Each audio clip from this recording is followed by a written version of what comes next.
نحمده ونصلي ونسلم على رسوله الكريم. اعوذ باللہ من الشیطان الرجیم. بسم اللہ الرحمن الرحیم. قال ادع لنا ربك يبين لنا ما لونها قال انه يقول انها بقرة صفراء فاقع لونها تسر الناظرين. قال ادع لنا ربك يبين لنا ما هي ان البقرة تشابه علينا وإنا إن شاء الله لمهتدون. قال إنه يقول إنها بقرة لا ذلول تثير الأرض ولا تسقي الحرث مسلمة لا شية فيها.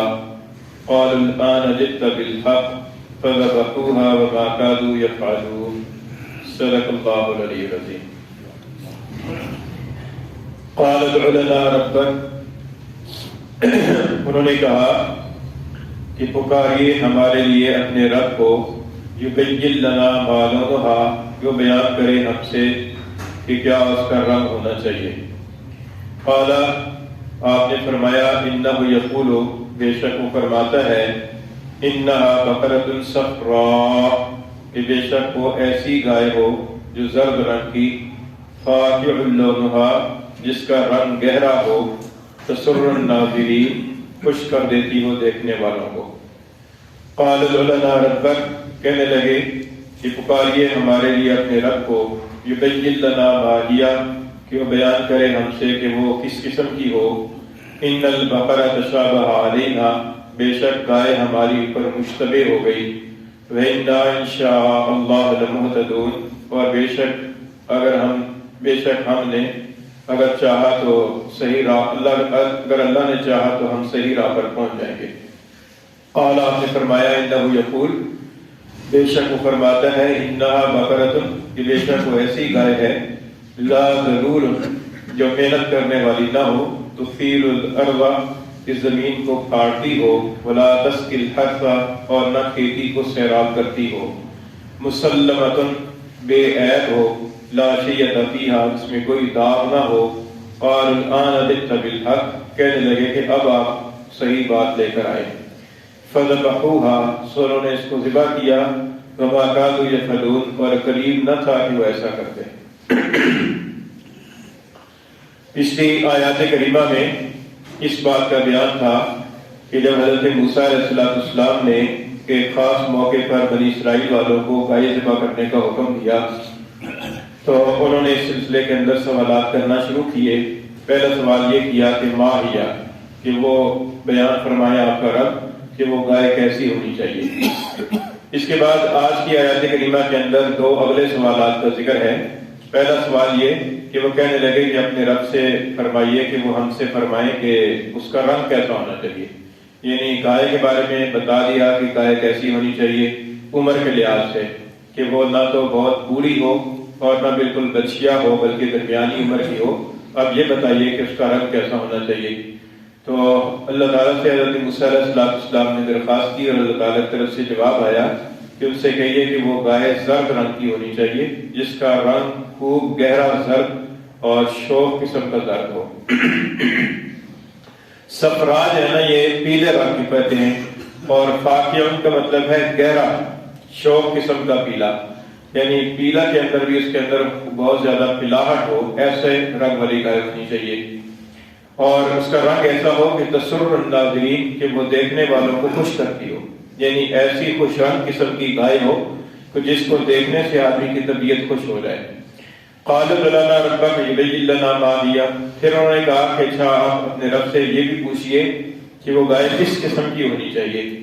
یعنی مزید اس کے اندر وضاحت ہونی چاہیے، کیونکہ زرد رنگ کی کئی گائیں ہوتی ہیں، جوان اور اوس کمر کی گائے مل جاتی ہیں. تو وہ گائے کس قسم کی ہونی چاہیے، اس لیے کہ گائے ہماری پر مشتبہ ہو رہی ہے. اور پھر یہ بھی کہا کہ اگر اللہ نے چاہا تو انشاءاللہ صحیح گائے تک ہم پہنچ جائیں گے، لمہتدون، ہم راہ پا لیں گے، یعنی جو مقصد کی چیز ہے اس تک ہم انشاءاللہ پہنچ جائیں گے. تو لکھا ہے مفسرین نے کہ اگر وہ انشاءاللہ نہ کہتے تو وہ سوال جواب کرتے رہتے لیکن وہ صحیح گائے تک نہ پہنچ پاتے. یہ انہوں نے انشاءاللہ کہا کہ اگر اللہ نے چاہا تو اس کی برکت سے ان کو صحیح گائے تک رسائی پہنچ آسان ہو گئی. اس سے یہ معلوم ہوتا ہے کہ آئندہ زمانے میں اگر کوئی کام انسان نے کرنا ہو تو اس میں اللہ تعالیٰ کی ذات پر بھروسہ کر کے کہنا چاہیے کہ انشاءاللہ میں ایسا کروں گا۔ انشاءاللہ کا مطلب یہ ہے کہ اگر اللہ نے چاہا، اور یہ واقعی بات ہے کیونکہ آئندہ کے حوالے سے انسان کو ایک لمحے کا بھی بھروسہ نہیں ہے کہ اگلے لمحے کے اندر وہ یہ کام کر سکے گا یا نہیں کر سکے گا، یا اگلے لمحے کے اندر وہ انسان زندہ بھی ہوگا یا نہیں ہوگا، صحت مند بھی ہوگا یا نہیں ہوگا۔ اس لیے آئندہ کے اعتبار سے اگر کوئی کام کرنا ہو تو اللہ تعالیٰ کی ذات پر بھروسہ کرتے ہوئے انشاءاللہ کا لفظ ضرور کہنا چاہیے۔ اہل ایمان کے دلوں کے اندر تو یہ بات ہوتی ہے کہ اگر اللہ نے چاہا تو یہ میں کام کروں گا، لیکن زبان کی پہ یہ کلمات کہہ دینا زیادہ بہتر ہے۔ انشاءاللہ کا مطلب یہ ہے کہ اگر اللہ چاہے، یعنی اگر اللہ کی مشیت ہوئی۔ اچھا، یہاں پر ایک کتابت کا مسئلہ بھی ہے، وہ یہ کہ انشاءاللہ آپ دیکھیے کہ کیسے لکھا ہوا ہے۔ ان الگ لکھا ہوا ہے، شاء الگ لکھا ہوا ہے، اور اللہ الگ لکھا ہوا ہے، تین الگ الگ لفظ ہیں۔ تو اردو زبان کے اندر بعض اوقات لکھنے والے نا ان اور شاء کو ملا کر لکھ دیتے ہیں، یعنی ان کے نون اور شین، شاء کی جو شین ہے اس کو جوڑ کر لکھ دیتے ہیں۔ وہ لکھنا ٹھیک نہیں ہے، وہ لکھنا اس کا کچھ اور معنی بن جاتا ہے، تو اس لیے اس کو الگ الگ لکھنا چاہیے۔ بعض اوقات اختصار کی خاطر آدمی جلدی سے نون کو شین کے ساتھ ملا کر لکھ دیتا ہے۔ تو قاعدہ یہ ہے کہ ان الگ ہونا چاہیے اور شاء الگ ہونا چاہیے اور اللہ الگ ہونا چاہیے۔ ان شاء اللہ، اللہ تو خیر اللہ کی لکھا جاتا ہے، لیکن ان اور شاء کو ملا کر لکھ دیا جاتا ہے، تو یہ ملا کر لکھنا ٹھیک نہیں ہے۔ ان شاء اللہ، اگر اللہ نے چاہا۔ پھر آگے کہنے لگے کہ یہ گائے کس قسم کی ہونی چاہیے، تو حضرت موسیٰ علیہ السلام نے اللہ تعالیٰ سے دعا کی اور اللہ تعالیٰ سے درخواست کی کہ یا اللہ بتائیے کہ وہ گائے کس قسم کی ہونی چاہیے، تو اللہ تعالیٰ سے جواب آیا کہ انہا بقرۃ لا ذلول، وہ ایسی گائے ہونی چاہیے کہ جو ذلول ہو۔ ذلول کہتے ہیں ایسے جانور کو کہ جو کام کاج کرنے کے لیے مالک کے ہاتھوں میں رام ہو، یعنی مالک کے ہاتھوں کے ماتحت ہو، سرکشی نہ کرتا ہو، مالک اس سے جو کام بھی لینا چاہے تو وہ اپنی گردن جھکا دے اور اس کام کے لیے آمادہ ہو جائے، ایسے جانور کو ذلول کہتے ہیں، محنت کرنے والا جانور، اور ایسا جانور کہ جو مالک کے اشاروں پر چلتا ہو۔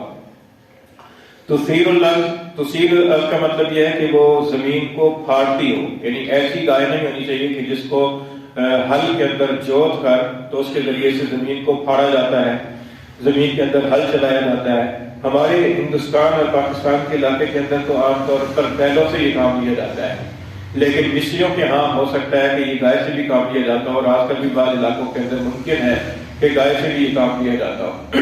تو اس زمانے کے اندر یہ ہو سکتا ہے کہ گائے سے کھیتی باڑی کا کام لیا جاتا ہو، تو فرمایا کہ وہ گائے ایسی نہیں ہونی چاہیے کہ جس کو ہل کے اندر جوتا گیا ہو اور جوت کر اس سے زمین کے اندر ہل چلانے کا کام لیا گیا ہو، ایسی گائے نہیں ہونی چاہیے۔ ولا تسقی الحرث، اور ایسی گائے بھی نہیں ہونی چاہیے کہ جو کھیتی کو سیراب کرتی ہوں۔ بعض علاقوں کے اندر جانوروں سے کھیتوں کو سیراب کرنے کے لیے ان کو ریہڑ کے اندر جوت لیا جاتا ہے، اور وہ چکر لگاتے رہتے ہیں، اور اس کے نتیجے کے اندر وہ کنویں میں سے پانی نکل کر ڈولوں کے ذریعے سے وہ کھیتیوں کو لگتا رہتا ہے اور کھیت سیراب ہوتے رہتے ہیں۔ تو فرمایا کہ ایسی گائے بھی نہیں ہونی چاہیے، یعنی وہ بالکل ایسی صحت مند گائے ہو کہ جس سے کوئی کام مالک نہ لیا ہو، ایسی گائے ہو۔ مسلمت، اور وہ سالم ہو۔ سالم کا مطلب یہ ہے کہ وہ بے عیب ہو، جیسے قربانی کے جانور کے لیے کہا جاتا ہے نا کہ وہ جانور ایسا ہو کہ جس کے اندر کوئی عیب نہ ہو، اس کا کان کٹا ہوا نہ ہو، اس کی دم کٹی ہوئی نہ ہو، اس کا سینگ ٹوٹا ہوا نہ ہو، اس کی ہڈی ٹوٹی ہوئی نہ ہو۔ تو اسی طریقے سے فرمایا کہ وہ گائے ایسی ہو کہ مسلمہ، وہ گائے سالم ہو، بے عیب ہو۔ لا شیۃ فیہا، اس کے اندر کوئی داغ نہ ہو، یعنی وہ پوری گائے جو ہے نا وہ ایک ہی رنگ کی پر مشتمل ہو، سر سے لے کر پاؤں تک اور سارے جسم کی پر کوئی دوسرے رنگ کا داغ نہ ہو۔ بعض جانور ایسے ہوتے ہیں کہ جن کے اندر کچھ دوسرے رنگ کے بھی داغ ہوتے ہیں، مثلا سفید گائے ہے تو اس کے اندر کچھ سیاہ داغ ہیں، یا سیاہ گائے ہے تو اس کے اندر کچھ دوسرے رنگ کے داغ ہیں، سفید داغ ہیں۔ تو فرمایا کہ وہ ایسی نہیں ہونی چاہیے، یا تو پوری جو ہے نا وہ ایک ہی رنگ کی پر مشتمل ہو، اس کے اندر کوئی داغ دھبا نہ ہو۔ لا شیۃ فیہا۔ قال الآن جئت بالحق، کہتے ہیں کہ اب آپ صحیح بات لے کر آئے، یعنی اب مسئلہ واضح ہوا ہے اور اب اس کی پر عمل کرنے کی نوبت آئے گی۔ تو یہ انہوں نے بات کہی، اور پھر جب وہ اس طرح کی گائے کی تلاش میں نکلے کہ یہ گائے ڈھونڈیں اور تلاش کریں جس کے اندر جو ہے نا وہ فارغ بھی نہ ہو، یعنی بہت بڑھیا بھی نہ ہو اور بچیا بھی نہ ہو اور نوجوان بھی ہو اور اس کا رنگ بھی خوب گہرا زرد ہو، اور وہ ہل کے اندر بھی جوتی ہوئی نہ ہو اور کھیتی کو سیراب کرنے والی بھی نہ ہو، ایسی گائے تلاش کر. ظاہر ہے کہ ایسی گائے تلاش کرنا مشکل کام ہے. قربانی کا جانور خریدنے کے لیے آدمی جاتا ہے، منڈیوں کے اندر جاتا ہے، تو اس میں کئی طرح کے جانور ملتے ہیں. اب کوئی جانور ایسا ہوگا کہ جس کے اندر کوئی دوسرے رنگ کا داغ ہوگا، کوئی جانور ایسا ہوگا کہ جس کو ہل کے اندر مالک نے چلایا ہوگا، کسی سے کھیتی باڑی کا کام لیا ہوگا. تو اب یہ ساری پابندیاں اگر لگ رہے ہیں تو منڈی سے جانور کا خریدنا ایک انسان کے لیے مشکل مرحلہ بن جائے. اس کو کیسے خریدا جائے؟ تو یہ انہوں نے چونکہ خود سے سوالات کر کے اپنے لیے پابندیاں لگوائی تھی، تو اب اس پابندیوں والی گائے کو خریدنا جو ہے ایک مسئلہ ہو گیا کہ یہ گائے تلاش کہاں سے کریں، اور تلاش کرنی ضروری ہے اور ذبح بھی کرنا ضروری ہے. تو وہ تلاش کے لیے نکلے ہیں تو ڈھونڈتے رہے تو کہتے ہیں کہ ایک جگہ پر ایسا جانور ان کو ملا، اور جو بیچنے والا تھا اس کو بھی کسی طریقے سے یہ خبر ہو گئی کہ اب یہ اس طرح کی گائے کی متلاشی اور ان کو خواہ خریدنی ہے. تو وہ بھی اس کے دام بڑھاتا رہا اور بہت مہنگے داموں کے اوپر انہوں نے وہ خریدی. اور بعض کتابوں کے اندر تو یہ لکھا ہے کہ جتنا اس گائے کا یعنی وزن تھا اس کے برابر اس نے دینار لیے سونے کے، اور وہ پھر گائے اس نے بیچی. اور بعد میں لکھا ہے کہ جس میں اس کی جو کھال تھی اس نے کہا کہ یہ کھال جو ہے نا یہ مجھے سونے کے دیناروں سے بھر کر دو گے، یہ اس کی قیمت ہوگی.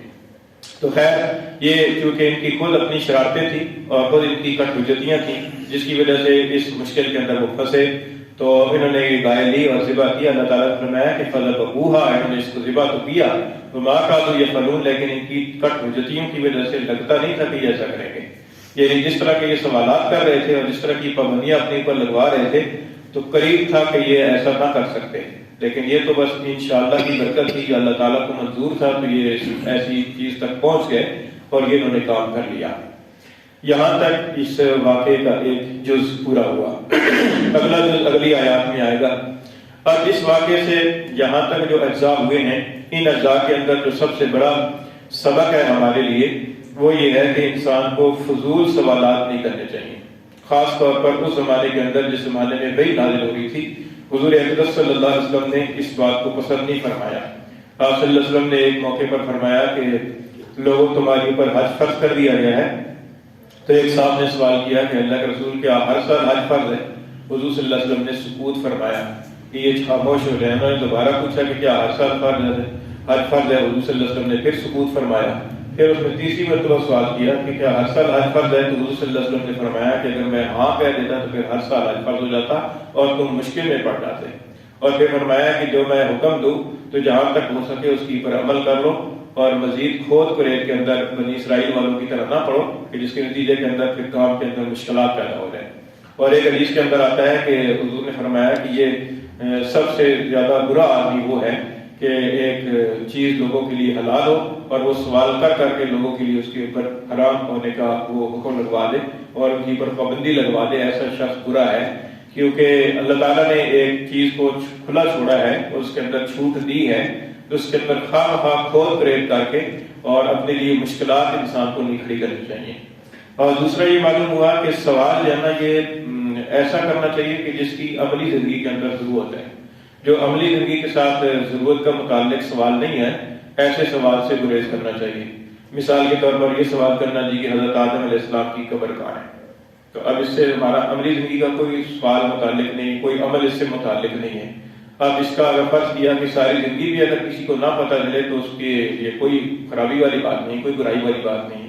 یا اسی طریقے سے اور اس طرح کے تاریخی سوالات ہوتے ہیں وہ سوالات کرنا یا ایسے سوالات کرنا جن کے پوچھنے سے عملی زندگی کا کوئی سوال متعلق نہیں ہے. مثلا حدیث میں آتا ہے کہ قیامت کے قریب سورج مغرب کی طرف سے طلوع ہوگا. اب یہ سوال کرنا جی کہ مغرب کی نماز پڑھ چکی ہوگی تو پھر سورج نکل آئے گا، پھر مغرب کی نماز پڑھنی پڑے گی. اب یہ ایک ایسا سوال ہے کہ جو ہماری زندگیوں میں آنا ہی نہیں ہے. جب وہ موقع آئے گا تو اس موقع کی پر جو اہل علم حضرات ہوں گے وہ اس کی رہنمائی کر سکتے ہیں.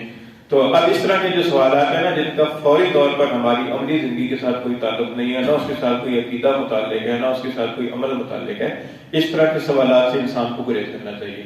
اور تیسری بات یہ معلوم ہوئی کہ حدیث شریف کے اندر آتا ہے حضور صلی اللہ علیہ وسلم نے فرمایا کہ بے شک اللہ تعالیٰ نے تمہارے لیے کیلو کال کو ناپسند قرار دیا ہے. کیلو کال اور کثرت سوال اور مال کے ضائع کرنے کو اللہ تعالیٰ نے تمہارے لیے ناپسند قرار دیا ہے. کیلو کال ایسی باتیں کہ جن کا دین اور دنیا کے اندر کوئی فائدہ نہیں ہے، بے مقصد قسم کی باتیں، ایسی باتیں کہ فلاں نے یہ کر دیا، فلاں نے یہ کر دیا.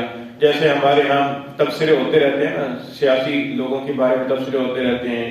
کہیں جو ہے نا وہ کسی جگہ کوئی جنگ لگ جائے، کسی امریکہ کے اندر کوئی طوفان آ جائے، کسی جو ہے نا کسی اور ملک کے اندر زلزلہ آ جائے، کوئی اس طرح کی چیزیں واقعات ہو جاتے ہیں، تو پھر وہ خواہ مخواہ اس کے اندر تبصرے شروع ہو جاتے ہیں. تو اس طرح کی جو ایسی باتیں ہیں کہ جن کا ہماری عملی زندگی سے تعلق نہیں ہے، اس طرح کی فضولیات سے انسان کو پرہیز کرنا چاہیے، کیونکہ فضولیات کے اندر لا کر وہ وقت ضائع ہو جاتا ہے، اور ضرورت کے لیے انسان کے پاس انرجی بھی نہیں رہتی اور انسان کے پاس وقت بھی نہیں رہتا، اور یہ شیطان کا ایک حربہ ہوتا ہے.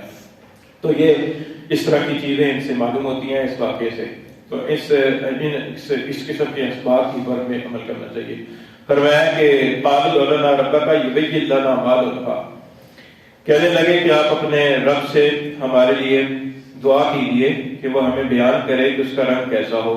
قال، آپ نے فرمایا انہ یقول، بے شک وہ رب فرماتا ہے کہ انہا بقرۃ، وہ ایسی گائے ہو، صفراء، جو زرد رنگ کی ہو، فاقع لونھا، خوب گہرا رنگ ہو اس کا، تسر الناظرین، دیکھنے والوں کو خوش کر دیتی ہو. قال ادع لنا ربک، کہنے لگے کہ آپ پکاریے ہمارے لیے اپنے رب کو، یبین لنا، کہ بیان کرے ہم سے، ما ہیا، جو کس قسم کی گائے ہو. ان البقر تشابہ علینا، بے شک گائے ہماری پر مشتبہ ہو گئی. وَإِنَّا إِن شَاءَ اللَّهُ لَمُهْتَدُونَ، اور بے شک ہم اگر اللہ نے چاہا تو راہ پر پہنچ جائیں گے. قال، آپ نے فرمایا انہ یقول، بے شک وہ یہ کہتا ہے، انہا بقرۃ لا ذلول، کہ وہ ایسی گائے ہو کہ جو نہ تو محنت کرنے والی ہو، تثیر الارض، کہ زمین کو پھاڑتی ہو، ولا تسقی الحرث، اور نہ کھیتی کو سیراب کرتی ہو، مسلمۃ، بے عیب ہو، لا شیۃ فیہا، جس میں کوئی داغ نہ ہو. قالوا، کہنے لگے، الآن جئت بالحق، کہ اب آپ صحیح بات لے کر آئے ہیں. فذبحوها، تو انہوں نے اس کو ذبح کیا، وما كادوا يفعلون، اور قریب نہ تھا کہ وہ ایسا کرتے.